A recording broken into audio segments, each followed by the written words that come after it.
This is Fantasy Football Till Death. We're back. What's going on, everyone? Welcome back to another episode of the FFtilD Death podcast. Thomas and Sam back at you. It's almost been a month since we've last recorded, which in fantasy terms is basically a lifetime. It's a long time. But we're back. We made it. We move on. It is 10 weeks into the season. We are entering week 11 of the fantasy football season. Sam, it's just flying by. It seems like it was just yesterday that we were talking about the halfway mark. And now here we are. It seems like just yesterday we were talking about how excited we were for fantasy football season. Like standing in the house that we rented before the draft being like, well, this is a surreal moment. I can't believe it's actually here. And now my season's over. We only have a few weeks left. I'm already thinking about next season. Goes quick. It goes quick. There's not one single person that hears that. Do they believe that? Not one single person that thinks you aren't alive and kicking and fully invested in week 11 of the 2025 fantasy football season. Maybe not. I mean, you're a maniac. You don't stop. You never stop moving and grooving. But yeah, it does seem like yesterday that we were in Temecula, that we were pulling the trigger, that we were recording our first post-draft episode. I mean, a lot of time has passed. Like, is there anything that you want to catch the league up on? Anything in life beyond just football? Are you still with Hannah? Is there joint custody going on? I mean, a lot can happen in 4 weeks. I live in Puerto Rico now for tax reasons and also because I'm a bachelor. No, I'm just kidding. Everything's the same. Everything's the same. Normal life, 4 weeks is like nothing happens. It's like, there's no difference between this month and last month. In fantasy, I mean, 2 days can change things. In fantasy, the difference between right now and 4 weeks ago, I'm looking at the standings, pretty similar in our division. Our division, yeah, pretty much unchanged. Pretty kind of similar in Brendan's division. Brendan's division, pretty much unchanged. Pretty similar in Jason's division. Nothing's really changed. Nothing's really changed. The more things change, the more they stay the same. Yeah, let's see. We've got Beckham's first birthday coming up, so we're pretty excited about that. Crazy. That's something that's happening. Crazy. We had Halloween come and go. It was really cool to see all the different costumes in the chat. So shout out all you guys for posting the photos of the little ones. That was amazing. Little Elmo, did she warm up to it at all, or did she profusely hate it? Because when we did that thing at my mom's church, she was not feeling the Elmo costume. She warmed up to it for sure, but the hat, Scarlett has a thing with things on her head. That was a little hit or miss. We could get her to wear it, walk up to one house and then it'd be pulled off. How was it? We haven't even really caught up about the trick or treating. How was that with Scarlett? Did you get the sense that she not knew what was going on, but was she entertained by the walking through the neighborhood, or did you walk through Hannah's parents' neighborhood? We did a little bit of trick or treating, just on Hannah's street. She didn't really know what to think. Yeah. I think, there was a little bit of stranger danger. She's never walked up to someone's door and rang the doorbell before, right. Obviously. And she's a little bit in that hit or miss stranger danger phase anyways. And so we ring the doorbell and someone opens the door and Scarlett was like, okay, just hold me. I'm not sure what's happening here. Are we going in this house? What are we doing? Yeah. I don't even know what candy is. Yeah. Is she munching candy yet? No. Okay. No candy. I think she was little. When does that happen? When is candy okay? I mean, whenever I think sugar. So she eats ice cream and cake. Oh, okay. Every time. Draw a line somewhere though. Every time we're at Hannah's parents, her mom is busting out. They just have copious amounts of ice cream all the time, and it's we can't leave there until Grandma gives Scarlett ice cream.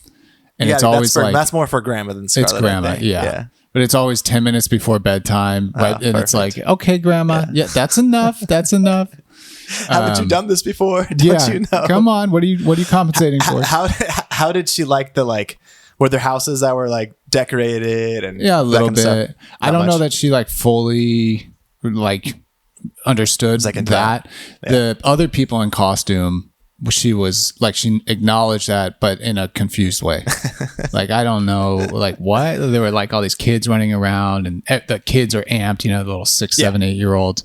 And Scar was just a little like wary, like what So she hated it. That just sounds like nothing about this description. I mean, sounds imagine how out of context it must be, right? Like, imagine if someone like took you to like some like Saharan African tribe, and then all of a sudden you were like in one of their like crazy festivals. I don't have to imagine. That's actually happened to me before. Right. And then when that happened to you, and totally they were at like, peace. Yeah, someone totally in a normal. mask was screaming at you, and then they were like, drink this and like walk over there. You're like, am I safe? I don't know. Not totally at peace with it. Yeah. Well, maybe next year, Scarlett will warm up to the idea a little bit more when she's actually eating the candy. Yeah. That's got to be something that triggers the incentivization, right? That's 100% what it's all about. And until you reach a certain age, I think as a boy, when you dress up as like the soldier, whatever, and you really kind of like, there's like this sweet spot, I don't know, for me at least, from like 7 to like 11, where like I was that I was a soldier for that day, and people thought I was or whatever, and you know, that was cool. Like, hello, soldier. Yeah. Like I really am a fireman. Is there a fire? Because I'm a fireman. I love that. Fireman San. Are you thinking about maybe something a little bit more princessy next year for the costume? Yeah, well, I don't know. We'll have to see what she likes. Yeah, I think it's what she's going to be into. Yeah, you know, she had a couple princesses in the group. Yeah, we had some. Yeah, Kendall, the girls are rocking them. Oh, in our group, our group, yeah, they were nice Frozen, right? Yeah, they were Anna and Elsa. Mm-hmm. We had Tiburon. We had Shark, Caleb. Were Charlotte and Lily princesses as well? I'm trying to. I think so.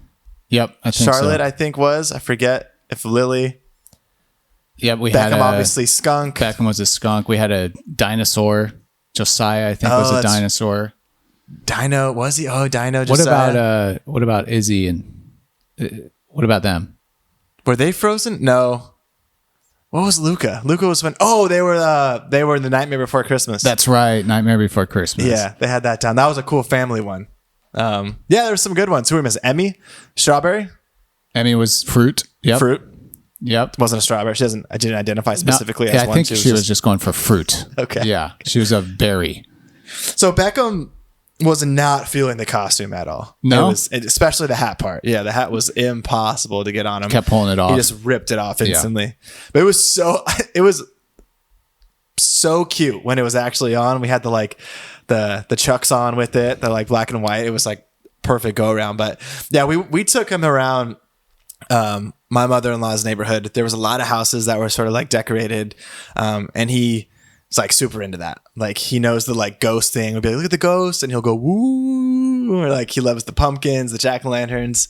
There was a couple fun stations where like they had like the adults were outside handing out candy, and then like one of them had like a margarita station where they just like had the little paper cups, and we're like, yeah, margarita. Like, yeah, don't mind if I do. We'll be back through. Yeah, I know. We'll see you again. So it was fun. It was fun. I can't imagine when he's actually like understanding what's going on, but I'm excited for that because watching all the kids run around, like you put yourself back in that position of like that wonder and that just the pure joy of it. Hopefully they're still going on in neighborhoods because I guess the trend is. Yeah, I was going to ask, were there a lot of people in the neighborhood out and about? There were a decent amount of people. There were. Yeah. That's good. Yeah. Okay. Yeah, because our neighborhood was like dead. One group. Oh, really? Yeah. Yeah. There was a decent amount of people. Not like I remember. Like my neighborhood growing up, it was like the streets were like packed full, crowded. Every house passed out candy. This one is like interesting. Like I don't even know. Besides people sitting outside of their houses, how people are supposed to know if they're handing out candy or not. Like, I don't know how it was for you, but when I was growing up, if a house just had like a porch light on, that meant like we're home, we're home, and we're giving out candy. Mm-hmm. And if there was no lights, then you just skip the house. But almost everyone would, and you'd go up, and even if they didn't have decorations, you'd knock on the door, and there'd be people handing out candy. Mm-hmm. This one was like every 3 houses. Or every 4 houses would be a house that was passing out candy. Oh, so it's yeah. I think it's just Hannah's totally neighborhood. different. There were houses that just had the candy on the porch. Mm. You just go grab them yourself. You just grab it yourself. And I don't know if that's because people weren't home or they just didn't want to keep getting Just up lazy. and walking to the door. Yeah. Honestly, I mean, there was one house that we went to where the guy came to the door and like, here you go. Like, here's the candy. Close the door so fast. And I'm like, oh, no one wants to like hang, I guess. Like it's a chore. It's a chore. This, just get to a certain holiday. age. Yeah. I don't know about you. Last year, Jess was very pregnant at Halloween.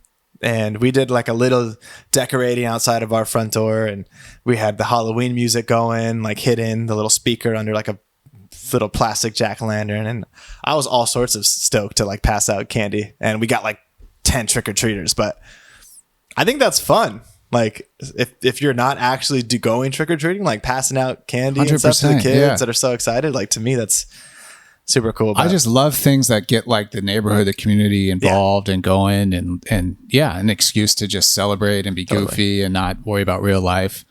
So hopefully we're not losing that completely, although it does somewhat seem like that vibe is. Yeah, I saw a news, maybe whatever. It was some commentator was talking about how I guess this year, probably in like the Midwest, a lot of people were making their own haunted houses, like in their house.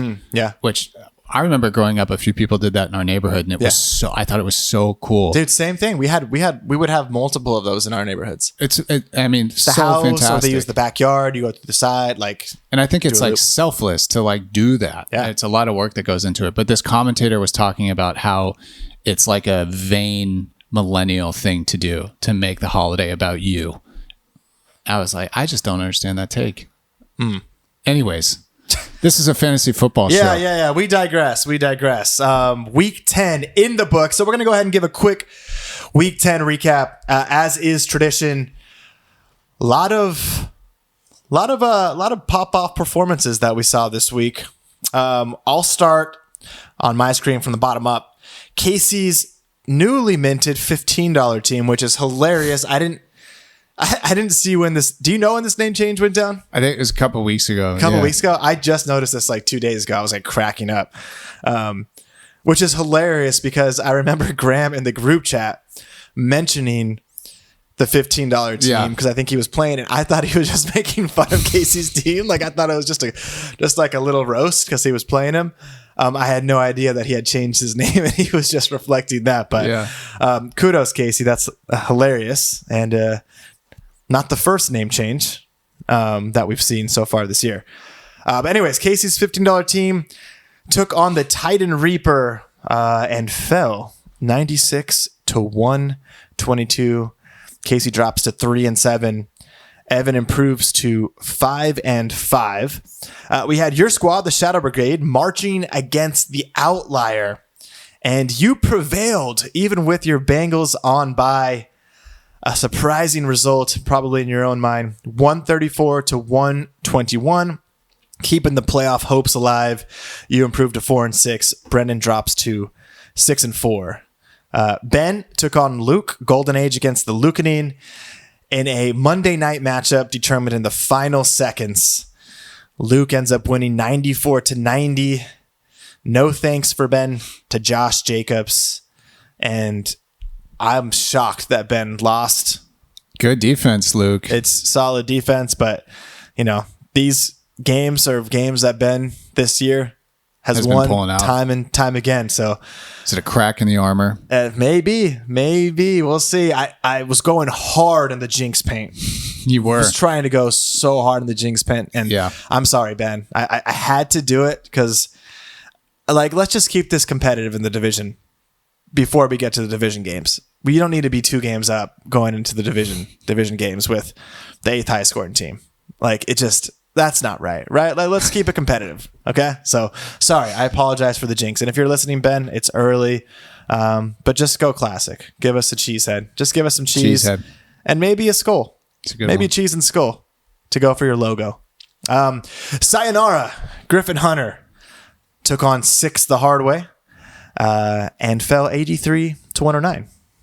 Hunter goes to 2-8, and Springfield improves to 5-5.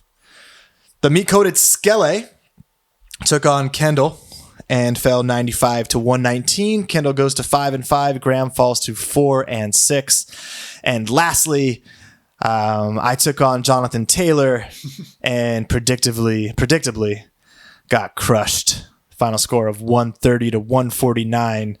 Jay improves to 7-3, and I go to 7-3 as well. So a fun, if not very close, week 10, Sam. Anything stand out to you that we witnessed in week 10, or was it pretty chalky to you?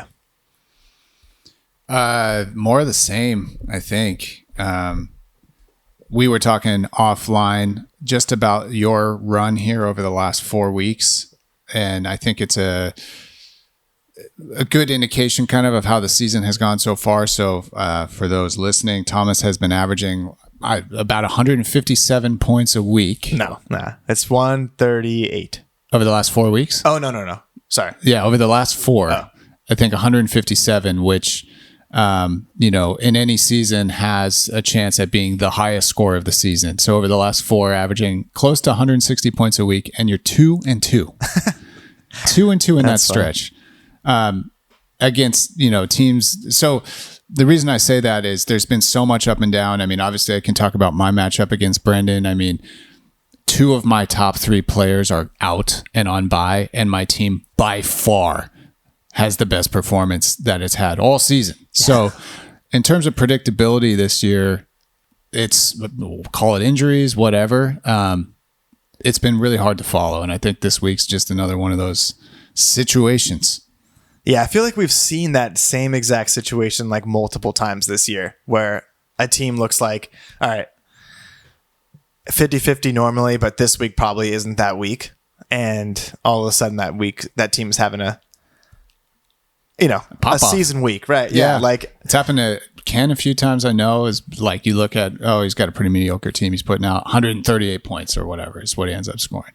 Crazy. Yeah. I can only speak obviously for myself. Casey against you. Yeah. I mean, Woody Mark season, but yeah, crazy in that way. But it's muddled, man. The league is really muddled at this point. Yeah, we'll kind of talk about the state of the league here coming up, but for the most part, everyone is still alive, and these last 4 weeks are going to be pretty crazy. We did mention that pretty much everyone is alive. That doesn't include everyone. It's pretty much everyone, at least in my mind, which leads us to our latest edition of our suicide watch list. It's been a few weeks, but the more things change, the more things stay the same. We've said it multiple times here. And so I'm not going to beat around the bush with this one. I'm going to welcome Griff and Hunter back to the room. Come on in, Griff. 2-8 after 10 weeks. Not ideal. Obviously not scoring very many points week to week, not having the season that he's wanted. And I'm just going to end it there. I'm just going to leave it at that. 2-8 and not looking great. So for that reason, you are on the list. I think you could probably say mathematically he's the only one so far eliminated from playoff contention, but the next person that I'll invite to the room is nipping at his heels. I don't even think he's mathematically eliminated. Yeah, technically he's not, but mathematically everyone eliminated. Is like just by the transitive property of people getting other people wins because they have to play each other. It probably doesn't. The percentage is probably like less than 1% or something. Yeah, significantly speaking, he's pretty much eliminated. And the next person nipping at his heels would need to win out and have the cards fall in a way that 7-7 is a wild card berth, but with his somewhat dismal points scored, maybe a tough order here. But Casey, somewhat dismal, just somewhat dismal. Yeah. Kind of just barely less than Ben in terms of points scored. Ben's at, where are we? Ben has scored. Ben scored 1,043. Yeah, not horrible. That's pretty solid. So above dismal, but approaching dismal. Casey, welcome to the room. It's been a tough season. Injuries again, man. Like we talked about, I think at the beginning of the year, Casey has had a tendency to draft dudes that have a higher injury risk, I think, than most. Are you talking about Jackson Dart? Well, I was going to say, I don't think this year that he did that. I think when Casey left the draft, he had drafted a lot of guys that maybe didn't have a high injury situation going on, but then traded for James Conner, who is one of those guys. And that was sort of the beginning of the end, I think, for Casey's season this year. Yeah. Probably the beginning of the end is when he traded Jamar for Montgomery and Rome. I would say that's probably the beginning of the Rome. That was pretty bad. Cortland Sutton sucks, so that doesn't help the chances. But yeah, I hear what you're saying for sure. I don't know. You know, Jackson Dart getting injured, Jackson Dart playing the top 5 level. But that's a bummer. Jackson Dart's a bummer. Yeah, and Jackson Dart's just so fun to watch. Just so fun. Yeah. So fun to watch. I think that's going to be a dude. You know who's not fun to watch? Who's that? Bo Nix. Yeah. Bo Nix is either going to score 35 points in the final 6 minutes of the game, or you're going to get 7 points from him. That's it. There's no other alternative for Bo Nix. But they're 8-2. They're 8-2. It's nice to be a Broncos fan. It's 8-2. Not. It's who like have they miserable. beaten this year? I was trying to think about it the other day. I couldn't really think. A whole bunch of bad teams. But like, who are the quarterbacks that they've faced and beaten? Jake Browning. Okay. Cam Ward. One. Oh yeah, Cam Ward. There you go. Gino Dart. Barely Dart. Yeah. Jalen Hurts. Oh, that guy sucks. Don't forget about No, he's probably the worst one. We're missing 3. I guess I can look right here. Yeah. I can do it for you. Let's see. It's mostly bad teams. Daniel Jones. No, they lost to Daniel Jones. Yeah. Well, I meant he's on the good side, I would say. Yeah. So Jake Brown, and you said, Fields. That's right. Justin Fields barely took out Justin Fields. 11 game. Yeah. Dude, they've played some ugly games. Pretty much all their games except for like 2, I think, have been 1-score 15 games. Against Houston. Yep. That's right. And CJ Stroud and Davis Mills, that would round out the quarterbacks that they beat. Okay. That was CJ's concussion in like the first half. Yeah. Dirty hit, take him out of the game. Davis Mills comes in, Broncos win on a last second field goal. So it's been that kind of season for the Denver Broncos, reminiscent of the Chiefs last year, and the Chiefs won the Super Bowl. So that's what I keep telling myself. They still get to play. So after this KC game, they then get to play probably Mariota. Yep. And then Gino again. Yep. And then they still get to play Jacksonville. Mm-hmm. So they play KC twice, and they play Green Bay. Man, how did they end up with that schedule? There's a solid chance that the Broncos, they're 8-2 right now. I think their ceiling is 10-6. No, that's not their ceiling. 10-7. 10-7, their ceiling? Lost to the Chiefs twice. Lose to the Chargers once. I bet they beat them one time, right? Defense just plays the lights out. One game and they win Chiefs look good, man. 17-14. The Chiefs just look good. I think they lose to the Jaguars. They beat the Packers. You think they lose to the Jaguars? Yeah. At home? Yeah. Oh, gosh. The Broncos they're but they've rough. been pulling out the wins. At least they know how to win, right? They know they're figuring it out. Their defense knows how to play defense. Yeah. Anyways, we'll see. We digress. So Casey, take a seat. You and Hunter back in the room. Who were the last two? Was Casey with Hunter the last time we did this? I'm trying to remember. Who was it? It's been a while. Was it Kendall? I think it was Maybe Kendall it was and Kendall, Hunter. Yeah, I think it was Kendall and Hunter. Kendall since then. So we'll close the door in the room and we'll move on to where we are now. So I guess that is one thing that I feel like has changed since the last time that we did this podcast. It was looking a little bit more bleak for Kendall. And has he won 3 of 4 or something? I know he's won. Yeah, 3 of 4. I'm pretty sure because he was he's 2 and 4. Yeah, so he's won 3. Yeah, he was 2 and 4. He's since won 3 of 4, scoring 133, 139, 115, and 119. But it's wild, you pull up his roster, you look at his roster, Justin Herbert without Joe Alt is a rough situation, I think, from a fantasy perspective. Devontae Adams, freak oblique injury, getting off the line last week. Keenan Allen obviously has cooled way off. Pumpkin. pumpkin. Maybe JMO he's strung together like 3 serviceable games. So let's see if that's for real. But I mean, it's just kind of a weird roster that keeps producing at a high level. I mean, Travion breakout game last week. James Cook has been, a stud. Starting 2 pass catchers on a Chargers team with no offensive line again is maybe a little rough. So, and then Kenneth Walker, who is probably the best running back in the league. So, but it just keeps working for him. What do you think about Kendall's team moving forward? I know you mentioned a few aspects of it, but 5-5, 1 game back of Brendan currently in the division. That looked, I don't want to say like a runaway, but I mean, Brendan's lost 2 straight and Kendall's won 2 straight now. It's looking like a 2-horse race there for all intents and purposes it is. But yeah. How do you see that playing out between those 2 guys? Well, it looks to me they're kind of like similarly built teams right now. As long as Travion Henderson keeps getting the majority of the work, that James Cook Travion Henderson combo is pretty solid core for Ken, and I give the nod to Brendan with CMC and Chase Brown, but kind of similar there. I do think that Brendan. I'd rather be rolling out ETN than Kenneth Walker. So there's that. Yeah. I'd rather be rolling out Kittle than Orlando Gatson. So there's that. The wide receiver situation, I think if Devontae is actually healthy, I think Ken gets the nod there. But they're just kind of similar. Yeah. They're just kind of similar. And obviously Patrick Mahomes, fantasy-wise, going to be way better the rest of the season than Justin Herbert, I think, just with the offensive line situation the Chargers are dealing with.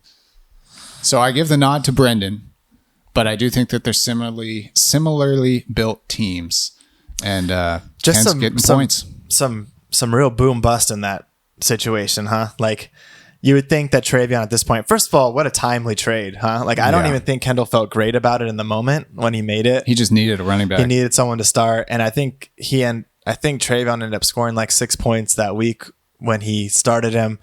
Showed some signs of life though, as far as like some carries, and then the immediate week after that, Ramondre gets hurt. So very well timed. But then a lot of these guys, like I think kudos on Adams, like he just Stafford playing at an MVP level, and that's just a big time hit for Ken.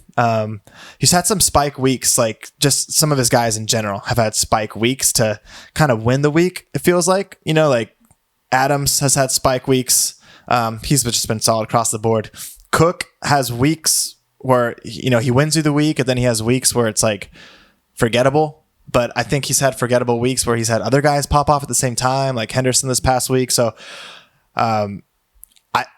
it seems like a pretty boomer bust situation. I don't think he's going to be starting Keenan rest of season. Olave, who knows? Like he's obviously good, but that Saints offense can turn into a pumpkin, and then what does he have? So yeah, I tend to agree. I think the overall lineup that Brendan is going to be rocking here, I think gives him, I would say, maybe a 30-40% boost in edge. Just that CMC, Patrick Mahomes, being able to roll them out. CMC still has a bye on the schedule here, but that's pretty sweet to anchor your team. Yeah. Those two. We'll see.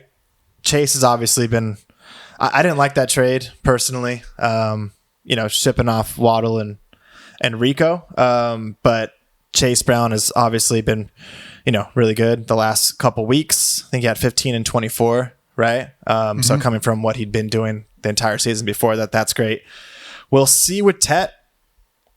I mean, he's just been really disappointing. And I don't think Brendan can really afford for him to be what he's been. So this is kind of like a hunch play for Brendan, which, he's the outlier. He does, right? He has his hunches and he goes for it for what he wants. But yeah, there's a lot of boom bust there as well. But I just think that there's a few more solid guys that are a little bit more consistent in Brendan's lineup than in Kendall. So I see Brendan. Yeah, that bottom half of the roster. I mean, everyone outside the receivers, little sketch, but the Mahomes, CMC, Chase Brown, George Kittle, Travis Etienne, pretty solid. Should give him a pretty solid floor, I think. Yeah. Brendan's been almost a lock to score 120 every week and see if he keeps it up. Yeah, I agree. I agree with that floor. We'll see if the ceiling remains intact. And then, I mean, hopefully Casey and Hunter's teams, they keep grinding it out and, still a lot to play for. I mean, they're battling for they have a lot to decide moving forward here with how the league shapes up. And J.K. Dobbins looks banged up. Apparently he's not going on IR, but maybe, RJ Harvey turns into a last 4 games in the season, spark plug, and Hunter's running back core, which has been, lacking throughout the season, that might solidify it. And who knows, maybe he can surprise them and he just mucks it up. But, Casey's got some solid guys too, but obviously looking like a 2-horse race in that division. What about this set and forget division?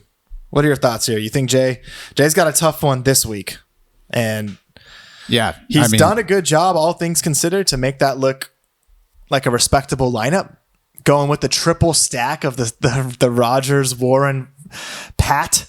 You can't get away from that QB running back tight end combo all on the same team. They're taking on Cincinnati, so why not, right? Could be quite the bounty there. But do you see that gap closing for Jay here in the final weeks, or do you think up 2 games with 4 games left, this is kind of it's Jay's race to lose? Yeah, it's Jay's division to lose. I mean, barring injury, right? I mean, JT has just been so sick.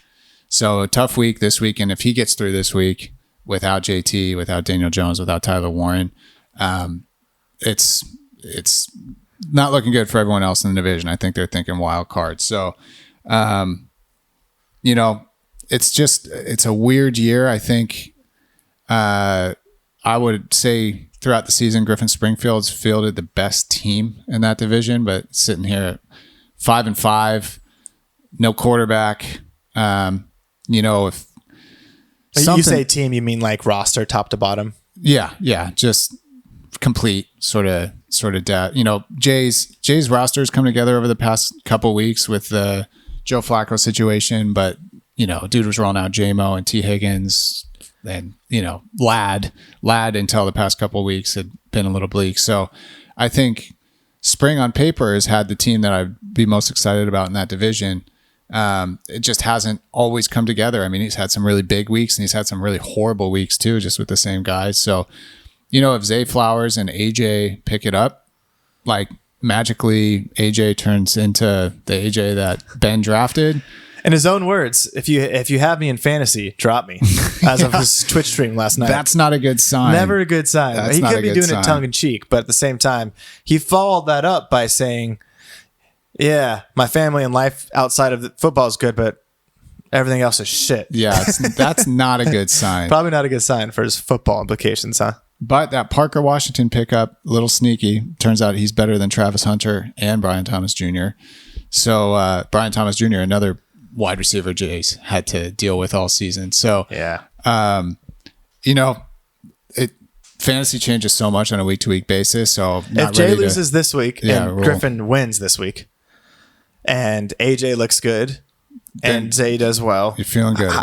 How does that change what you just said? I think it goes 60-40. Yeah, 60-40 Jay. If Spring wins and AJ looks good, but not just like he needs AJ to look good, but he needs to look good. Like he needs to not just be like 4 catches, 89 yards in the like. I just don't think that you can trust AJ even if he has a good week this week with in a really favorable what should be a high scoring matchup. Right. But yeah, win would go a long way, especially a win on the backs of AJ producing. So what about Luke here? Luke is 5-5. He had a good week last week against me, but lost unfortunately. But 3 of the last 4 weeks, he scored less than 94. He's got a 68, an 80, and a 94. 3 of the last 4 weeks here. Snuck out a win this week. Do you see the potential for Luke's team to start hitting some ceiling weeks, or what do you think he has to do right now? Just kind of hope and pray Bucky comes back. And Bucky's got to get healthy. Bucky's got to get healthy. And then he needs DK to get back to the DK we saw earlier in the season. Yeah. I think that those are the 2 big things here.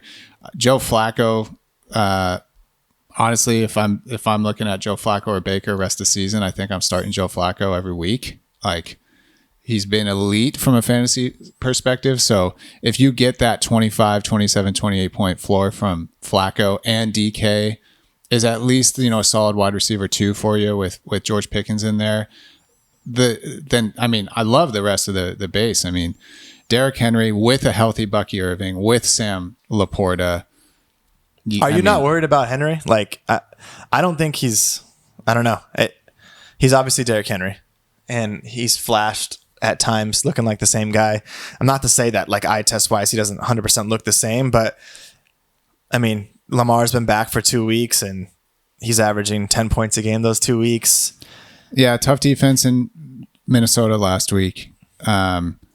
Weird game in Miami, I think, but maybe don't you want your RB, like your surefire RB1 to be like semi matchup proof?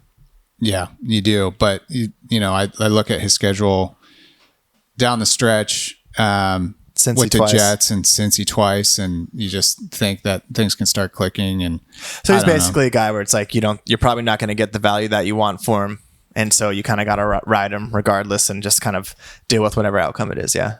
Yeah, I mean, I think because Luke's team, like Luke needs him to be. Luke doesn't have the team around Derrick Henry for Derrick Henry to be scoring 10 points a game. No, you need Bucky back. You need DK to step up. You need Flacco to continue producing at this, elite QB1 level. Although, for sure, nice little under the radar trading Shakir for Jones. Oh, for sure, 100%. If Jones can provide you some consistency as well, I mean, you have a floor. I think that if these other guys can pop off or get back to where they are, I think it's not. Spring and Jay are definitely who I have in contention for this division, and it's Jay's division to lose. Yeah. But it's not as bleak for Luke as maybe the past 3 or 4 weeks feel. Yeah. Especially if Bucky some gets pieces back there. He just needs a lot of things to work out. Like there's a lot of players that could go either or, and they need to go or. They got to go or. Yeah. They got to go or, not either, but they need to go or. Lastly, it's been a tough go for Graham. Had a few good weeks, but just overall, I think it begins and ends with Saquon. 100%. Right? Team's built around Saquon, and the dude's been basically an RB2 this year.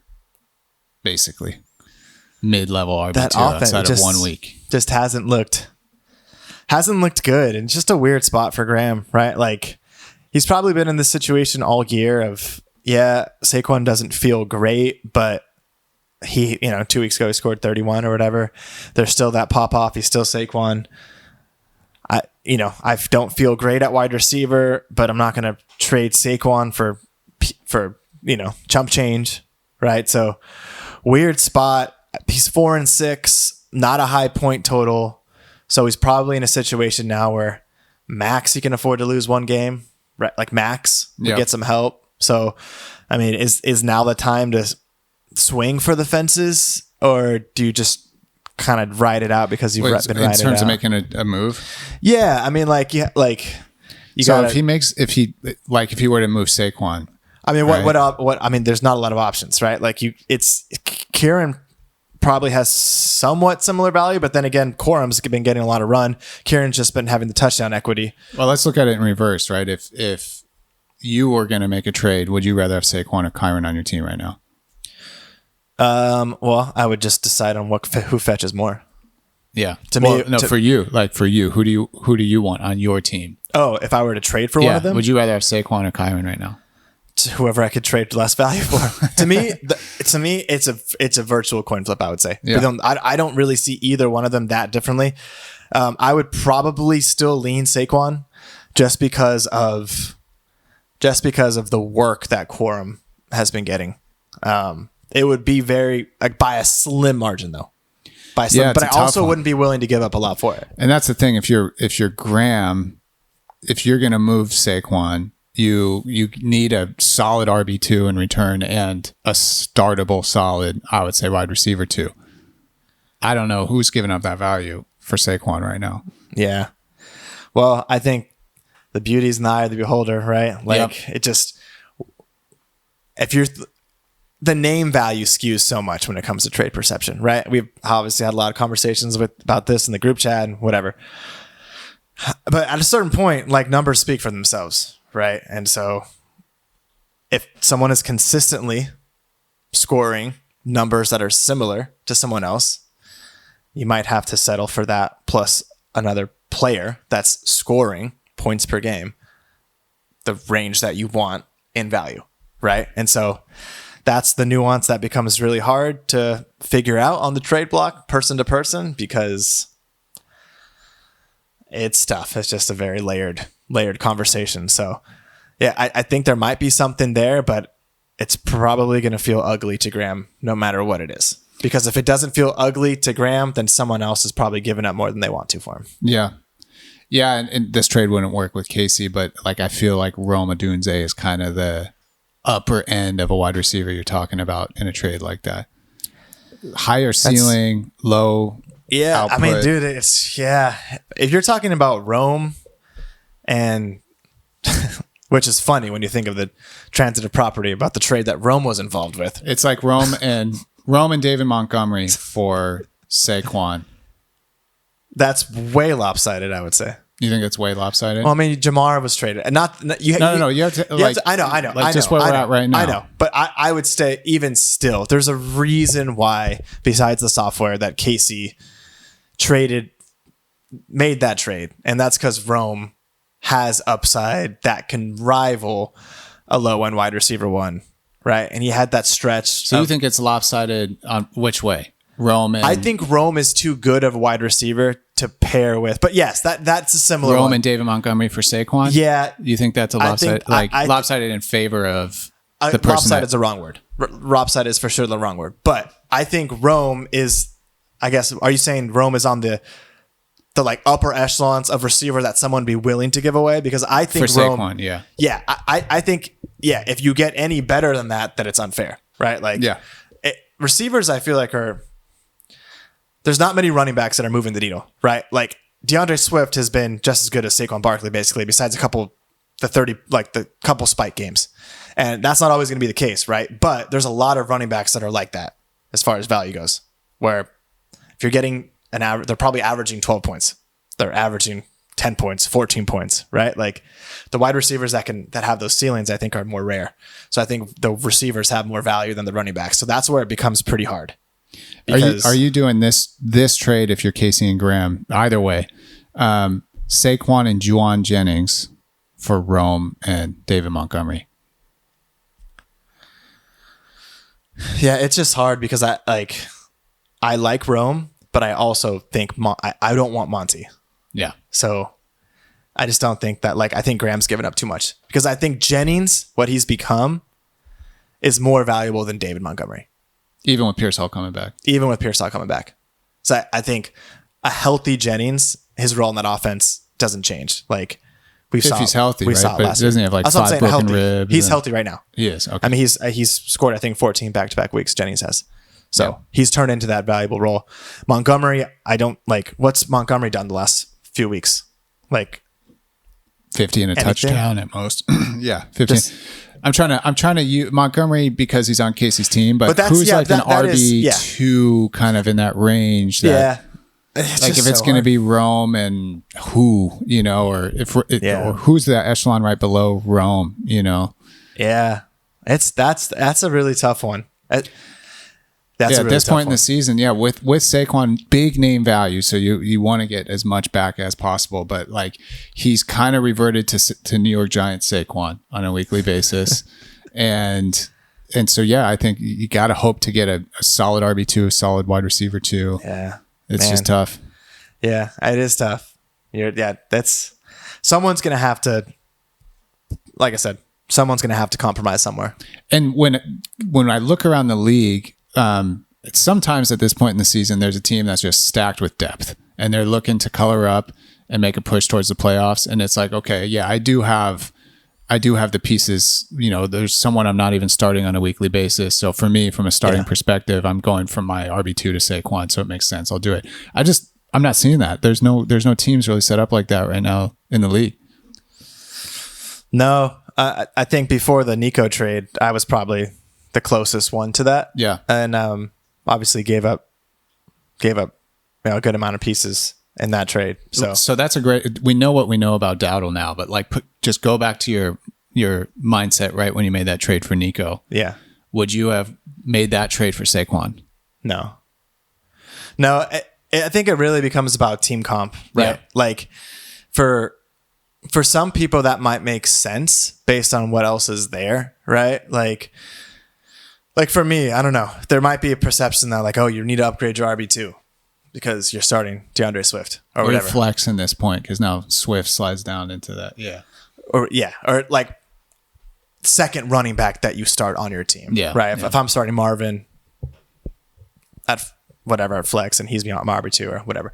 But it doesn't really matter. Like as long as you're getting the points per game that you want from that position based on your roster comp, like it doesn't, to me, it doesn't matter based on the guys that I have. Right. So no, I don't need to take, cause I'm looking at it from a points per game value. If Swift is averaging 14 a game or 13 and a half or whatever, somewhere in that range, and Saquon's averaging, I mean, he's probably averaging the same, but just say for the sake of the argument, he's averaging 15 a game, right? There's no point in me sacrificing wide receiver depth or wide receivers, starting wide receivers. Cause you think maybe Marvin and DeAndre Swift for Saquon last week or whatever, maybe that makes sense. That seems decent, right? Graham's getting a guy to start in his lineup that is producing pretty similar points per game and a guy that, has been kind of hit or miss, but has, I think, 5 double-digit games and gets peppered with targets that has that upside. So you would think maybe that value-wise makes sense, but it doesn't really make sense for my team comp. Yeah, you're essentially talking about Waddle or Saquon, right? Like, because if you make that trade with Graham, your starting wide receivers are JSN, Rashi, and MHJ, and then your running backs are going to be a chain, Saquon, Swift. But what I'm hearing you say is you would rather... I'd just rather have Swift as my RB2 and have better receivers. And Nico. In this argument or in this conversation, Nico much more valuable than Saquon. And I think that's because of what we've seen production-wise from a lot of these running backs, where it's like, there's just not the proof in the pudding to like risk it, right? Like, yeah, there is potential upside there, but you feel you have more upside with Nico in this situation. Yeah, I think these top end receivers, because that's really what it upside. comes down to in this hypothetical. Do I want Saquon as a running back or Nico as a wide receiver? And MHJ is going to be in there either as my wide receiver 3 or my flex in those situations. Yeah, I mean, and I gave up more than I would have never given up what I gave up for Nico for Saquon. But yes, if it comes down to, would I be rather making a play to get Nico in there and then just have a normal RB2, or a little bit weaker in that spot, but solidify with the guy that has potential strong RB1 upside, which I haven't seen a ton of. I would say no. I'd rather upgrade at the wide receiver spot. But again, it's all about your roster comp. So for some, and preference too, I think. Yeah, and preference. Yeah, that's just my opinion, and I think Graham has to find someone that makes sense for them upside wise. Because if you don't have the upside on your roster, there's no denying Saquon's upside. Like, he's got you week winning upside. So if you don't already have that, yeah, it makes sense to potentially trade 2 solid guys to get him. So just looking at wide receiver rankings, then we can move on because we've hammered this thing a lot. But if we said that Rome is sort of the upper echelon of, and let me make this rest of season. Anyways, so people kind of in that neighborhood, AJ Brown, T. Higgins, Zay Flowers, Diggs has kind of worked his way up.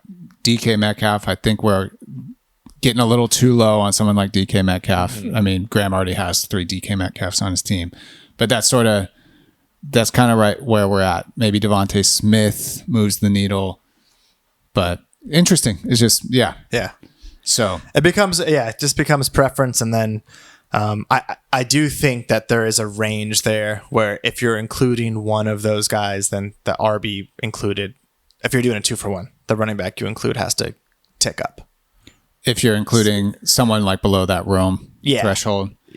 Yeah. Yeah. So maybe Travis Etienne, is that going to be kind of like the highest that you go on that? Travis Etienne, he seems, again, below Etienne, we go Travion, who I'm not moving Travion right now, not with the pop-off that he's had. DeAndre Swift, RJ Harvey, Kenneth Walker, David Montgomery. These are the rest of season rankings. So gets muddled. It's just not it's not a move that either side feels great about, I don't think. Yeah, I don't think so either. And that's, unfortunately, just the inconsistency that we've seen.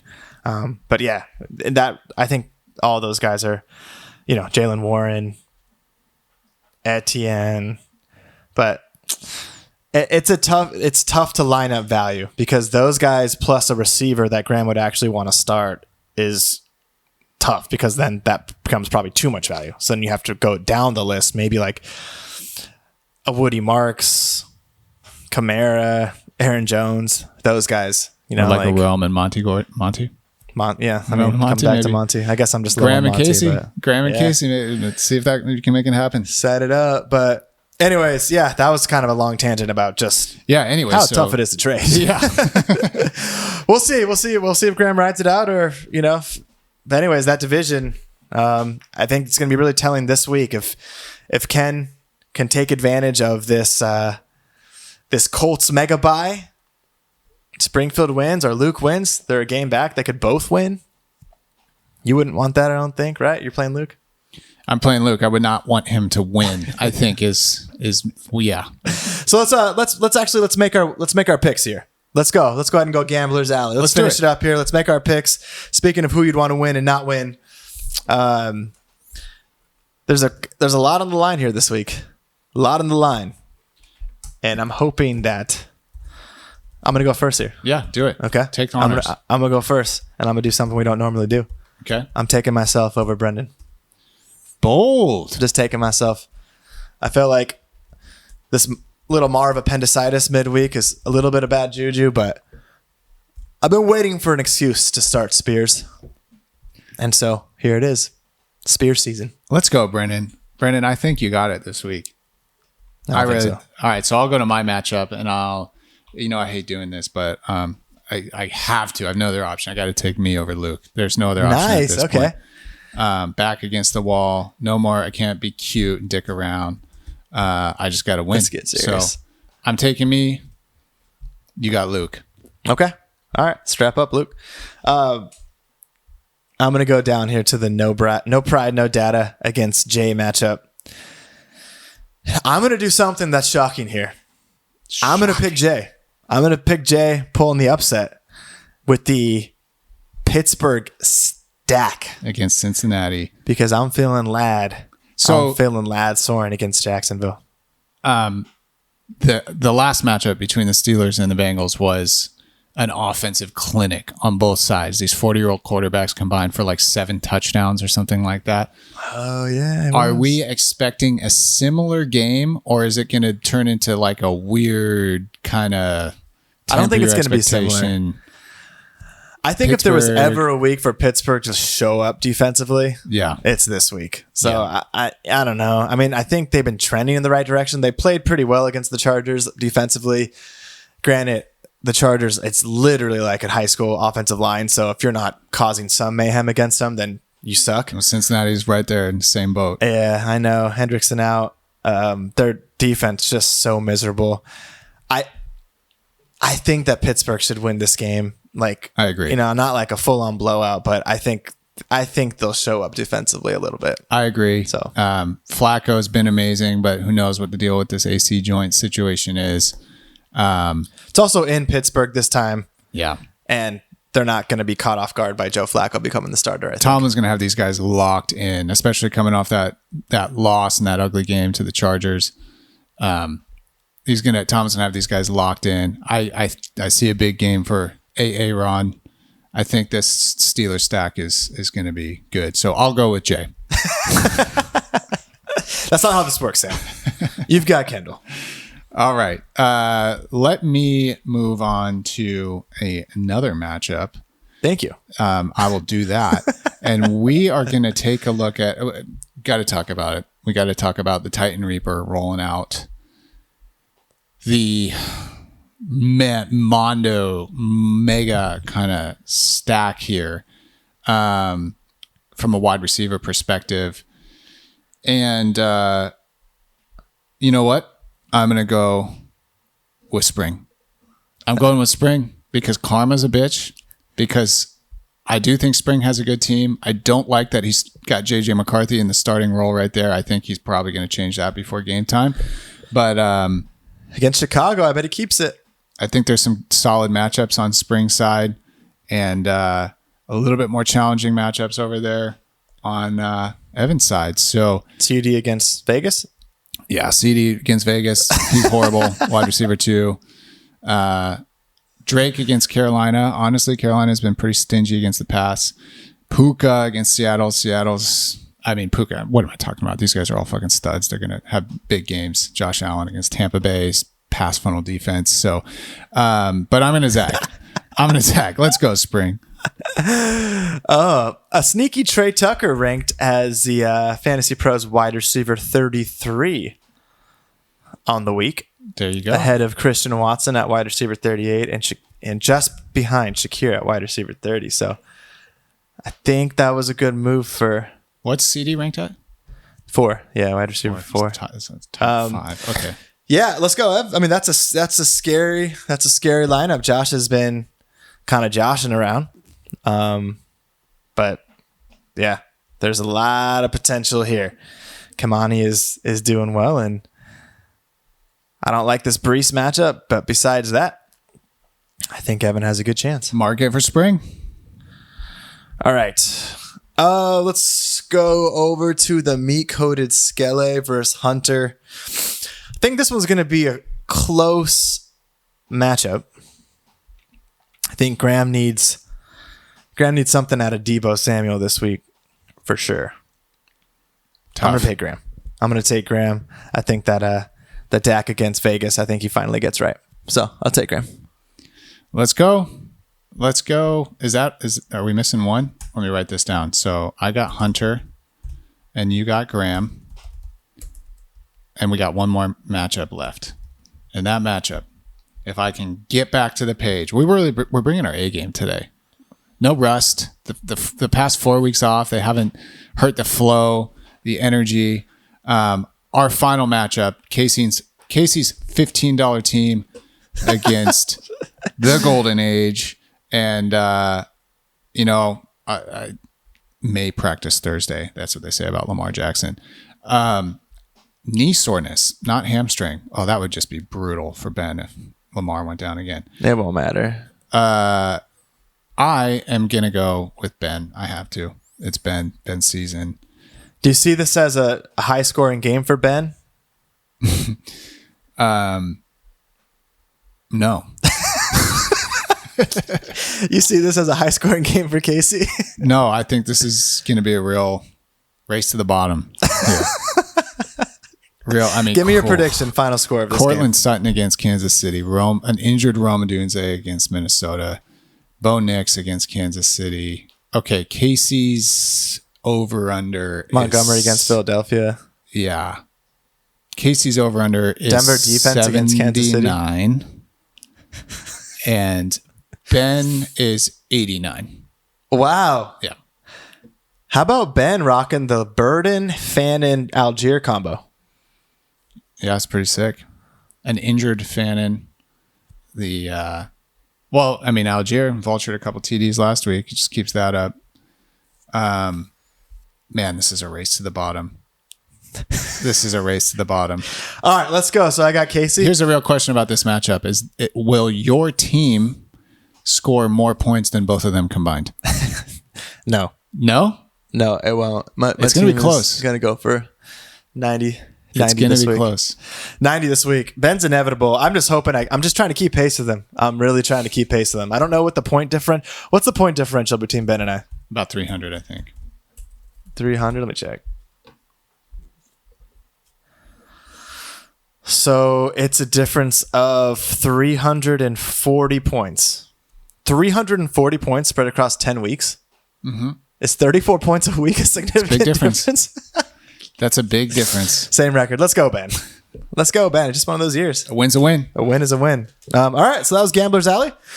I Quick think recap. that we're both losing. Recap for those that Thomas has himself, Luke, Jason, Evan, Graham, and Casey. I've got Brendan, myself, Ken, Spring, Hunter, and Ben. I got to tell you, and the listeners won't be able to actually contextualize this, but it's a much different experience when you can hear through the headphones and not. Because one of them you can, one of them you can't, right?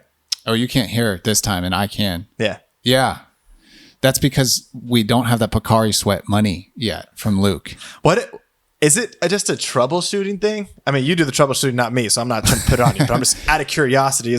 I think we looked into this last season. Yeah, we looked into this last season, and it's just like by nature. Thing? We need to get just a different piece of equipment. It's the way that like the software records it. It's a $15 software. We need a $1,500 software. Yeah, we need a $1,500 software. Yeah, it like designates one as the lead and the other is not. So I'm sure there's like a way we can look into it here because it's just weird that like. There's one out. Yeah. Anyways, it is different. But can we say, by the way, just quickly, this could be the end of the Mantis community. This is one last Mantis update. Yeah. We actually in lifetime, Sam has seen some pretty monumental Mantis feats in the few times that he's been over here to observe them. And there was one left. It's a different one than the characters that had been shown. And it had been out in the backyard for a couple weeks now. And Sam and I checked it out before we started recording. And then we go in and we sit down. And I've never seen this, but we're sitting down. And all of a sudden, I see the mantis just crawling up the back wall, the white stucco wall, and just crawling to the top. And then we just watched this guy just like leave. He just walked out of the yard. He'd been there for 2.5 weeks. And while we were both here, we just watched him leave. That was it. Peace out. Now his time has ended. His watch has ended. The next world, the next life. He's probably going to go die. That's it. Yeah. If he's not actively hunting, and that spot is full of bees, so it's a good hunting spot. Have you seen? Is that a bad omen? Is what I'm getting at? I think it's beautiful. It's a symbolic. Acceptance. I'm saying for my team. No, I think it's like it's the natural progression, the natural life cycle, and maybe sometimes it ends. You were talking about at the end of a praying mantis life cycle, they lay their eggs, regardless of if they've been inseminated or not. That's kind of like winning the championship or not winning the championship. The end is coming for us all sooner than we'd like. Right. And just the beautiful acceptance of that the end is maybe the end is near. It will end with a championship and maybe it won't. But it's coming either way.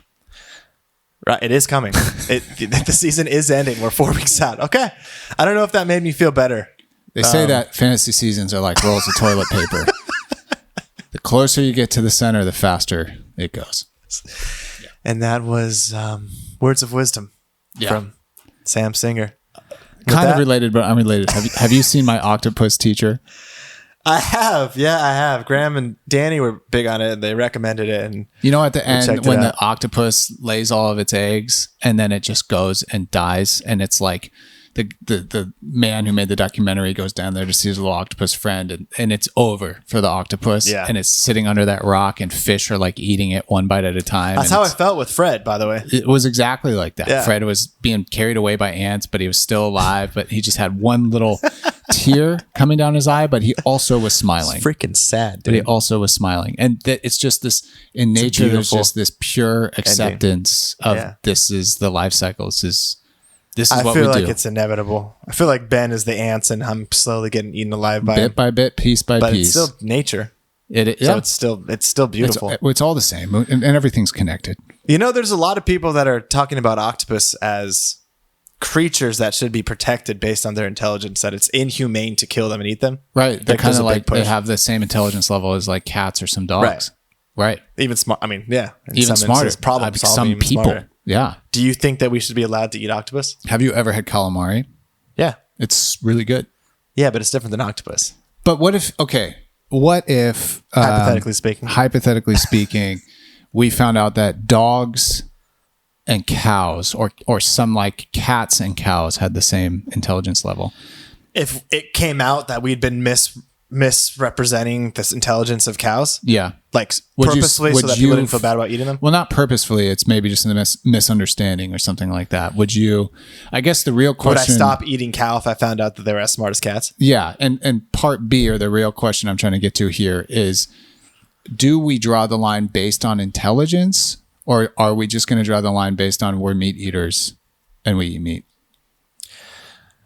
I mean, that would take some deeper thought to come up with to figure out where my moral compass was with that. But I would say just off the top, I think probably less about intelligence and more about the emotional connection that those animals are capable of having with humans. I mean, obviously that's selfish, but yeah, I like, and I know that in some ways, intelligence in the animal kingdom is synonymous with ability to bond, but not always, right? And so, a cat and a dog, obviously they're smart, but they will love you, right? They'll show those signs of affection. So animals that show and are able to be tamed and show the clear signs of affection to humans, I think resonates with me more than the pure intelligence factor. Well, I would not encourage you to watch videos of happy cows then. Well, I know. Yeah, I get that. I know. I know. That's what I'm saying. It's a tough one, right? It's weird. Yeah. Well, there's a lot of mammals that fall into that category. Yeah. Even the ones that aren't that smart. Yeah. Just about picking and choosing who we can build the bond and everything like that. Yeah. This is one thing. Now we're getting way on a tangent. Why I would advocate for going hunting at least once and actually pulling the trigger at least once. Yeah. Because it adds a new perspective and context to walking through the grocery store aisle and just seeing the pack of meat, Like, I'll tell you what, I'm getting a lot soft. I've always been a softie, but I'm getting even more soft. No, pause. But yeah, not insinuating anything. As I get older, where I don't necessarily need to feel that much of a connection, but yeah, the older I get, I actually do start, like, I've been feeling worse about the animals overall. So I don't think I necessarily need to do that because I'd be in a similar boat, but I think that would gain really good perspective to be able to do that. Yeah, it's a wild experience, and the good news is pigs. Super I want smart. a pet pig. Yeah, they're really smart, really affectionate. That's one of the best ones to eat.